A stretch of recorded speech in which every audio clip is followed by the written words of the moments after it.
comments@rogerstv.com.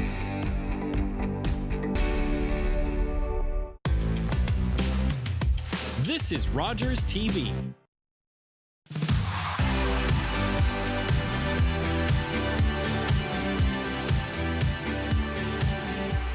Hello, and welcome to the What's Up London show. I'm your host, Jennifer Slay.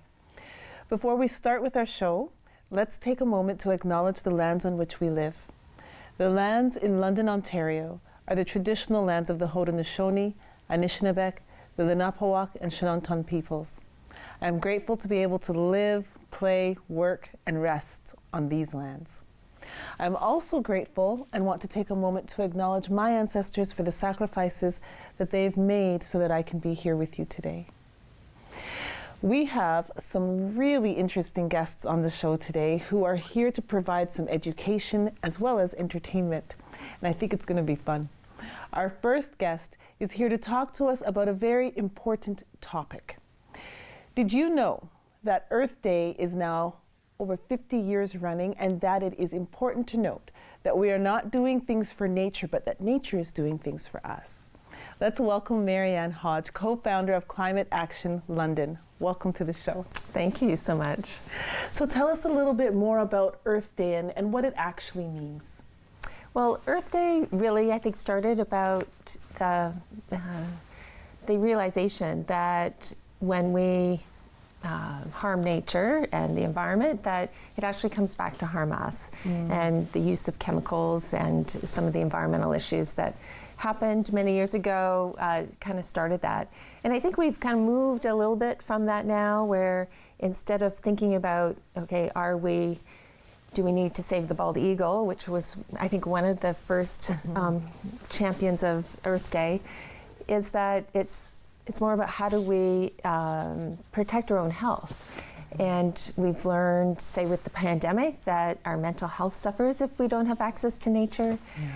And we've become a much more city-focused, urbanized demographic. So how do we still maintain that connection with nature and still live in the city? Yeah. And so how can we do that? Like, how can we practically support nature while living in a city-like environment? That's a very good question. And for many people who live, say, in a house where you have a bit of a yard, the idea of bringing some wild nature onto your property, and it doesn't have to look wild, but just the species that were native here in Ontario before we cleared the land really helps to bring the wildlife in. So if you're a fan of birds, I don't know, I love listening to them in the morning, especially in the spring when they're making so much wonderful noise. That there's the whole life cycle of a bird. So it's fine to put out a bird feeder to help feed the adult birds, but what the baby chicks really need are insects. And we may not like insects so much when we're sitting out on a patio and trying to enjoy ourselves, but if we want nature to be around as well, we need to feed nature. So it's thinking about native shrubs and flowers that can still look beautiful in your yard, but also have the benefit of helping the birds feed their young as well. Yeah, okay. So when exactly is Earth Day? Monday, April the 22nd, so today. Okay, so April 22nd today is Earth Day. And so what happens in the community that can bring more awareness to people on that specific? Well, the City of London has been doing a lot of work to promote London Clean and Green, which is the week leading up to Earth Week or Earth Day.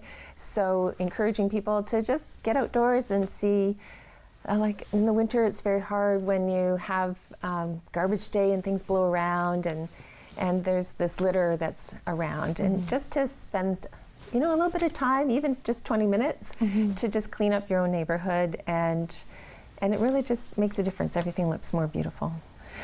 Tell us more about Climate Action London. Yes, we're a group of just ordinary citizens who are looking to just raise awareness, but also do a little bit of advocacy that London wants to be one of the greenest cities in Canada, and so it takes a little bit of encouragement. And so we do some different projects. Right now we have a plant sale going on, so if you are looking to add some native plants to your garden, you can go on climateactionlondon.ca and you'll see our online native plant sale. And we work in collaboration with other groups too. So this sale is in collaboration with Reforest London and Nature London and the London Environment Network. And so we all try and work together and do advocacy. And so other things we advocated during the multi-year budget process to advocate for more transit in the city, because it's a great, it's one of those triple wins where it's a great climate action, but it's also good for society. It helps equalize people's access to transportation and jobs. And so we like advocating for those triple wins. Awesome. So Earth Day is a time where we can make awareness and celebrate it, but it's something that we really need to be doing all year round. Absolutely, because we do live in a connected world, and what goes around comes around. So the more that we help protect our environment, the more that we are healthy ourselves. Awesome. Well, thank you so much for being here and for sharing the information. Thanks for inviting me. We'll be right back.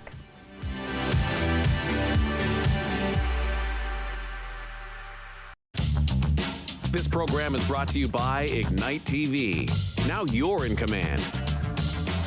Visit Rogers.com for more details.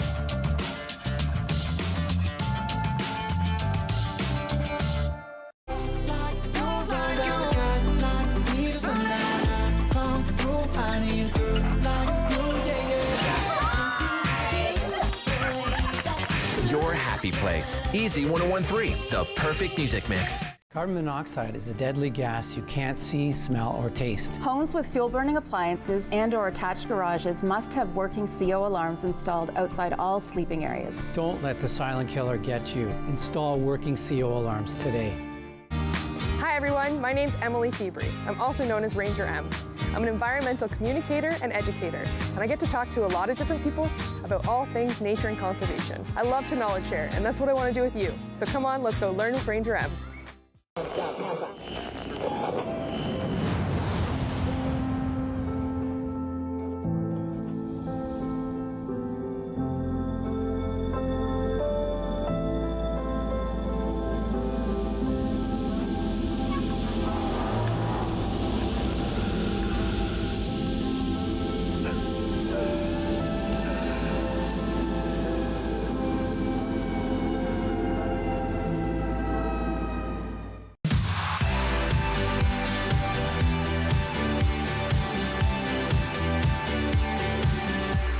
Welcome back. Have you heard the term ripple effect? Well, essentially, it's when one thing causes a series of other things to happen.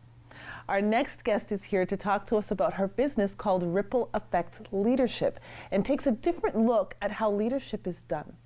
Welcome to the show. Thank you, Jen. Happy to be here. Awesome, awesome. So tell us about Ripple Effect Leadership. Yes. So this is my business that I started a few years ago. I was working full-time for many years while building my business part-time. And as of last June, I've gone full-time with Ripple Effect Leadership. Congratulations. Thank you. I was really happy that I was able to build that foundation over the years while working full-time. And I work with entrepreneurs as well as organizations. I'm really trying to help people shift their mindset about how they see themselves as leaders, regardless of the title that they have. And that when we're living the core values of an organization that we work for, or our own core values, if somebody's an entrepreneur or a solopreneur, that there is a positive ripple effect throughout their own clients and their own community and their own business that they have. Yeah. So when you say that you do ripple effect leadership, what does that mean? Because you said it doesn't matter of the title. Yeah. Because we're all leaders in some way. Exactly. Right? So it's interesting, when I was doing my Master's of Leadership at Royal Roads University, we had to do a research project and we had to choose a metaphor. And the metaphor I chose was the ripple effect. And it really focused on how within especially an organization that has core values, that it's really, really important to live those core values internally, and that when we do live those core values, it ripples out to our colleagues, to the clients that we serve, to the community that we serve, branding, and so on. And so it's super important to know your core values so that you can have that positive ripple effect and live those core values. And that when that doesn't happen, there's unfortunately a negative ripple effect, right? And so I'm trying to teach people to make sure that they have those core values top of mind at all times. Awesome. And so you have an event that's coming up. Yes. Yeah. Tell us Yes. more about that. So through Ripple Effect, I offer various free webinars and free workshops at times. And on May 7th, I'm going to be hosting a free webinar, embracing accountability, especially for those of us who are entrepreneurs and solopreneurs. And you know, it's hard to keep ourselves accountable sometimes with our own goals. And so I'm going to share some tactics and some things that I've done over the years as well. Awesome. Yes. So can you share a little bit about what people can expect when they work with you? Absolutely. I would say my top core values are creativity, collaboration, and productivity. So I'm always gonna build that into anything and everything that I create. I love creating work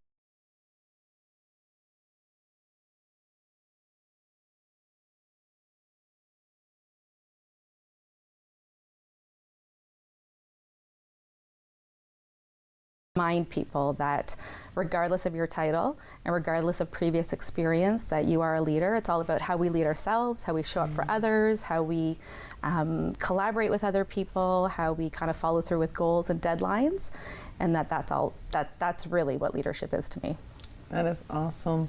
And so how did you come up with this idea in the first place? Like you said that you started part-time. What made you start it? Yeah, it's a good question. So when I was doing my Master's of Leadership at Royal Roads, my original thought was that I wanted to be an executive director of a nonprofit one day. I have 20 years experience of working in nonprofit, and then halfway through the program I realized that I just really wanted to build my own business. And so for a few years, it was trial and error, of course, trying to figure out what to do, where to go, and try some things out. And then it was really at the beginning of the pandemic where I shifted. And so pre-pandemic, I was offering workshops in person to organizations, and I still do offer that. Of course, during the pandemic, it shifted to online. But then I was realizing there were so many people that were shifting to the entrepreneurial world, and so I started offering programs and resources for entrepreneurs as well. And I actually built an online course called Kick-Ass Leadership, which really helps empower entrepreneurs and solopreneurs, once again, to lead regardless of their previous experience. And I also teach them how to build the foundation of their business with their mission, their vision, their core values, how to shift their mindset, how to move forward with leading themselves as well through their business. Because mindset is, like, when you're an entrepreneur, mindset is everything. Absolutely. Right. Absolutely, right? Especially when we hit those bumps in the road, right? It's about kind of jumping over those hurdles and just keep going. Yeah, and it's okay to have those bumps. Yeah, absolutely. Right? Absolutely. And so it sounds like working with you, they would be able to understand these bumps are okay. Yeah. Right? I'm still good, I'm still leading, I'm still, you know, can be successful. But then you get to be there with them on that journey. Absolutely. And the course that I offer for entrepreneurs is not just an online course, it's an ongoing program and mentorship program as well. And so I also offer group sessions with all my alumni students that have gone through the course or going through the course right now. And it's an opportunity for us to get together online, to connect with each other, to support each other. And then sometimes I bring in guest speakers as well for them. So it goes full circle. Full circle. You get taught, and then you start teaching, and you just support. Awesome. Absolutely. Well, thank you so much for being here. Thank you for the opportunity. We'll be right back.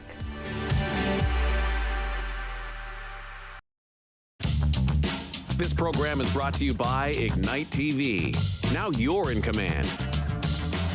Visit Rogers.com for more details.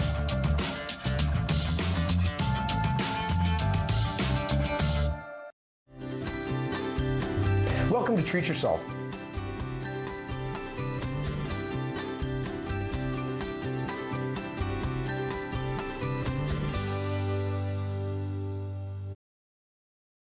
With Rogers TV, you can cheer on the home team from the comfort of your living room. We'll head to the rink, the field, the court, or the pitch, so you don't have to. Tune in and cheer on your local amateur athletes on Rogers TV. In The Paint Box, host Jane Roy puts a spotlight on various aspects of the vibrant visual art community in the City of London. The Paint Box, Mondays at 5:30 p.m.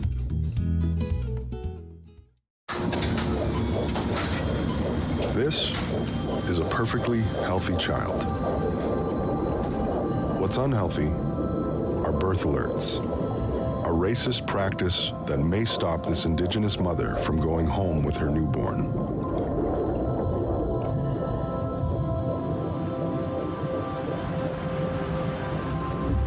Become an ally. Rise above racism in healthcare.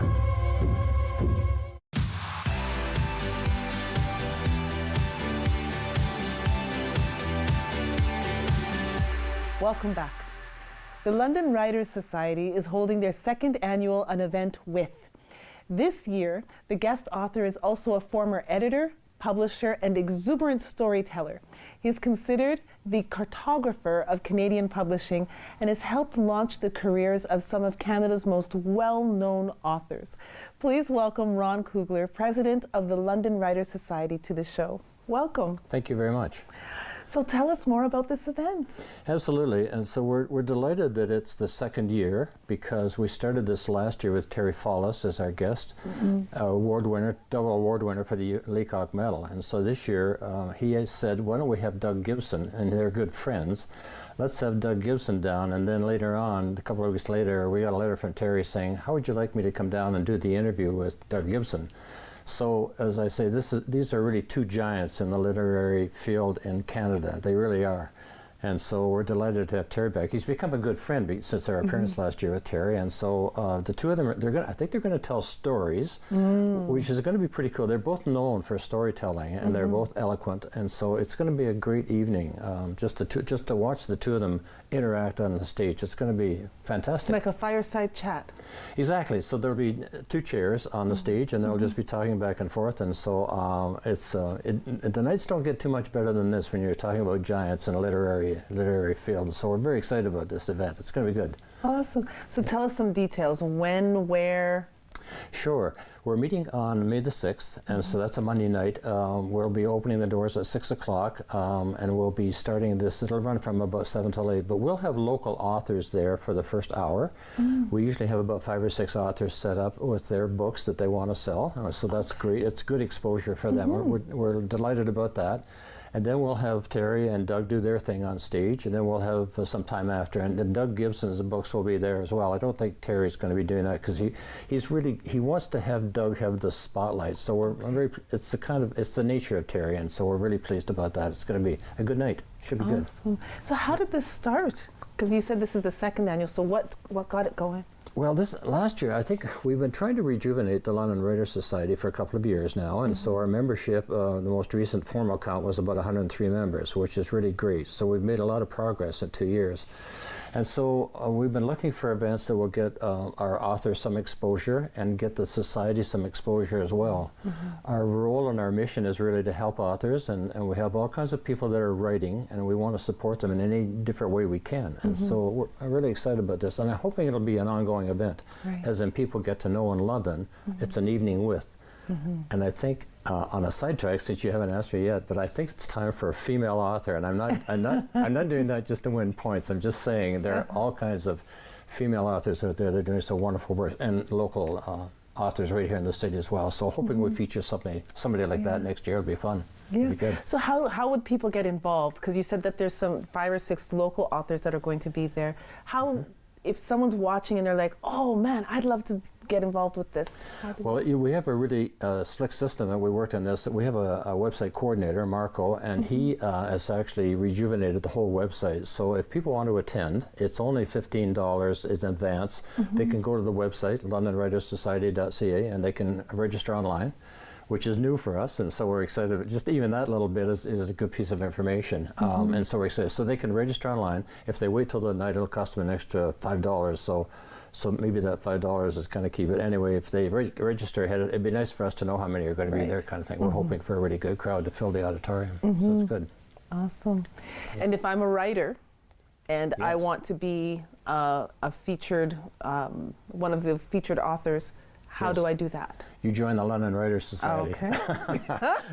It's not like we're a closed club. It's just that we have, as I say, we have about 103 members, and we have a meeting tonight, as a matter of fact. So we have about 25 or 30 that will come out to an evening, and tonight we're going to be talking about 8 different authors in the club, just having them tell their stories, why they're writing. So we would love to have new members, and I'd love to have them come out and see what we can do to help their writing process. It can be a lonely journey, and so by supporting each other and talking to other authors going through the same struggles, I think that's the real purpose for us being together and having these kinds of meetings, and it's pretty exciting stuff. That's good. Okay, so one more time, when it is and where. Yes, yes, we didn't mention the where. It'll be London Central Public Library. And it'll be the Wolf Performance Hall, which is well known to the residents of London, I think. And so if they come anytime after 6, we'll be happy to have them come. And so the evening will run till probably about 8:30 or 9 by the time we disband and have a full evening of literary talk. And so it'll be really good. Wonderful. Well, thank you so much for coming and sharing this information with us. Thank you for having me. It's been very nice. Appreciate it. No problem. See you. We'll be right back.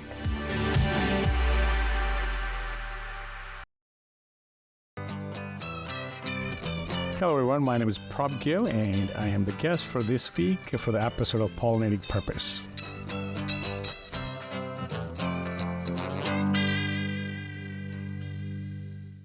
Leonard Thompson, 13 years old, diabetes mellitus, 65 pounds. Starve the child to let them live. The treatment's as cruel as the disease. It's a death sentence. Dr. Banting. This could be it. He's the first to receive this trial. But will it save him? It's not pure enough. So we try again. And again. And again.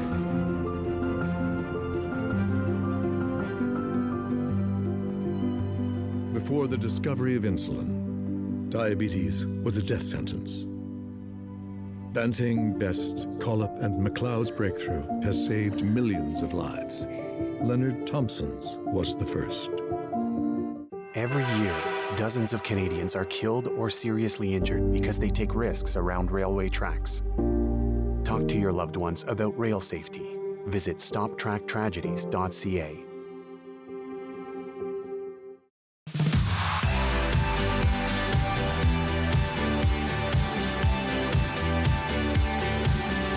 Welcome back. A brand new comedy written by local playwright Patrick Brennan, Civil Dawn, is a story about the very first people who came together to form a community, with all the highlights and lowlights that come along with being in close proximity with one another. I can just imagine the humor that we're going to see in this play. Here to share more is the playwright and director himself, Patrick Brennan, and actor Nicole McTeer. Welcome to the show. Thank you for having us. So tell us more about this play, because it sounds like it might be hilarious. Well, Civil Dawn is kind of born out of a few different things, but largely it is kind of examination of today through looking at what I imagine perhaps the first village and gathering would have been. Way back when, and we seem to be in a bit of a period of absurdity. There's a lot of kind of nonsense, in one form or another in today's society, and how exactly did we get here? So this is a little bit of an examination of today through that lens of that first kind of gathering around a fire. Okay, all right. And you're acting in this play? Yes, I am. Yes, can you tell us a little bit about your character? Yes, so I play the role of Oselka. So she's the carver in the village, and she's an artist, so she's a bit of an intellectual. She's a critical thinker. She kind of questions things and pushes back against the status quo. So she causes a lot of challenges for the main character, who's trying to establish this village and community. Okay, all right. It sounds interesting. And so when is this going to happen? When is the play? Well, it runs from the 18th through the 27th of April, if I've got that right, yes. at the Palace Theatre here in Old East Village here in London. Our group is called Banished by the King. It was a theatre group born out of graduates of King's College here in town.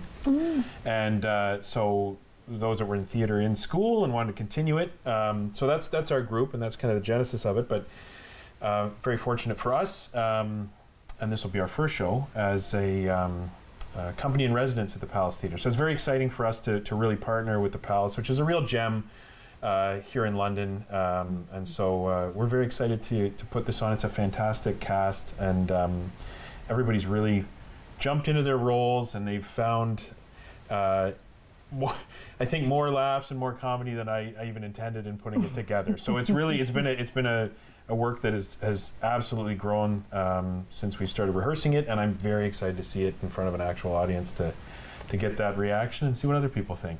Oh, well, it does, like, just the idea, the concept sounds like it could be hilarious to me.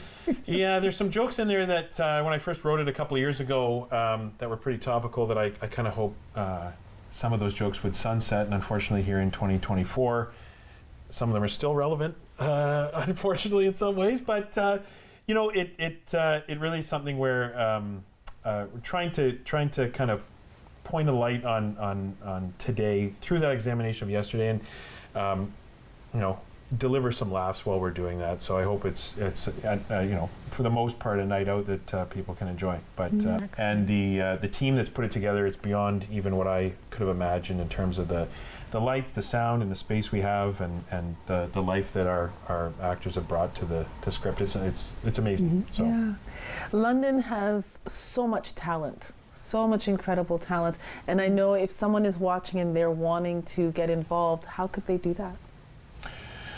Well, I've heard it said that in London, Ontario, and I don't know the reason, but you could go every day throughout the year and see a different show live downtown in one form or another, right?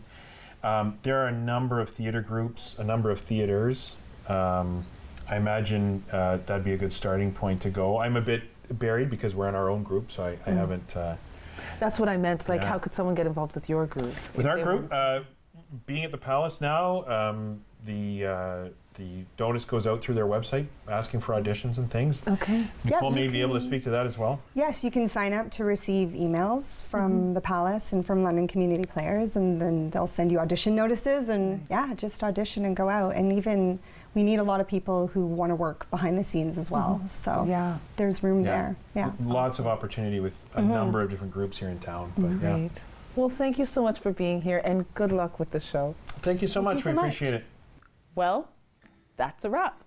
Thank you for watching and for listening.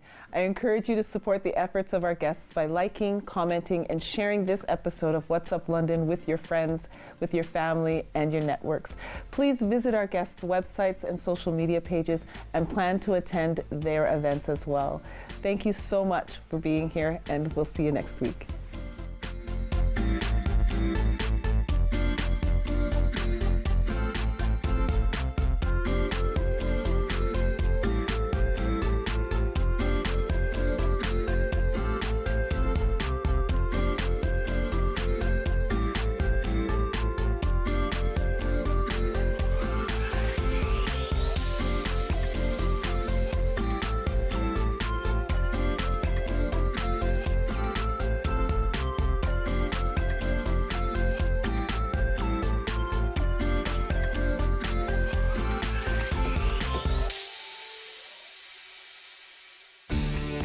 Connect with us by visiting our website or email us at comments@rogerstv.com.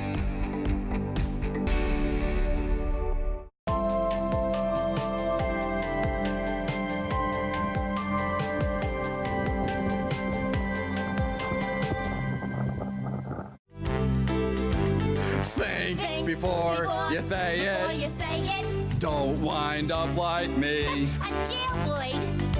Imprisoned by your tongue, doing 1 to 3. You gotta think before you say it. Cause somebody's gonna hear. You ain't kidding. I'll make it plain. Engage your brain before your mouth's in gear.